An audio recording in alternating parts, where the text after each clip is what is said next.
ఓం సాయిరామ్. మన నిత్య ప్రార్థన సాయి పదంలో ఎలా ఉండాలి అనేది భగవాన్ శ్రీ రమణ మహర్షి వారు రచించినటువంటి అరుణాచల పథకానికి శ్రీ సాయి పరమైన స్వేచ్ఛ అనుసరణము.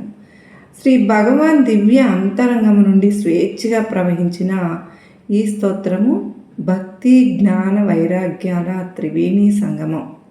మహర్షి ప్రోక్తమైన ఈ ప్రార్థన మహిమాన్వితమైనటువంటి వేదవాక్యే. ఇది మామూలు ప్రార్థనల వంటిది కాదు. ఇందులోని భావాన్ని హృదయగతం చేసుకుని శ్రద్ధగా చదివితే దీని ప్రభావము అసాధారణంగానే ఉంటుంది. శ్రీ సాయి భక్తులకు శ్రీ సాయియే సకల దేవత స్వరూపము, ఉపాసనా దైవము. సాయి భక్తులు ప్రతినిత్యము ఈ ప్రార్థనను భావస్ఫూర్తితో చదవడం వారి సాధనకు ఎంతో దోహదం చేసి మనందరికీ కూడా శ్రీ సాయినాథుని అనుగ్రహానికి పాత్రులను చేయగలదు. ఈ ప్రార్థనలో ప్రకటనమైనటువంటి మహోన్నత భావం సామాన్య భక్తునికి ఉంటుందా?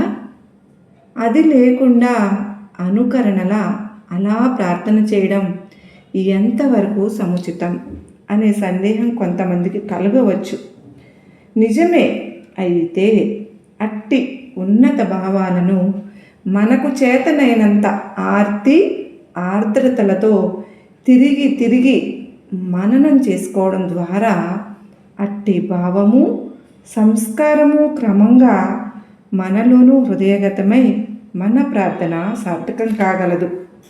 మరి ప్రతిరోజు కూడా మనం ఈ ప్రార్థన చేసుకోవాలి. ఎలాగా? ఓ సాయినాథా, ఏమి లాభం పొందుదామని సంసార సాగరంలో మునిగిపోతూ తేలిపోతూ నాశనమైపోతున్నటువంటి అసంఖ్యాక జీవుల్లో ఎందుకు ఎవరికీ కొరగాని ఈ దీనురాలిని గురి చూసి పట్టుకుని మరి ఉద్ధరించి నీ పాదాల దగ్గర నిలుపుకున్నావు. ఓ కరుణా సముద్రుడా, నీ పేరెత్తడానికి కూడా అర్హత లేనిదాన్ని, అవధి లేని నీ కరుణను స్మరించి సిగ్గుతో కృంగిపోతున్నాను. బావా, నన్ను దీవించు.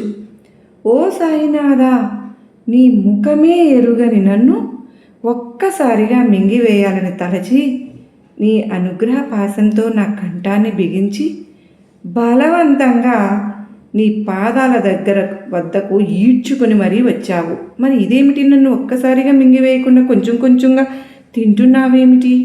మరి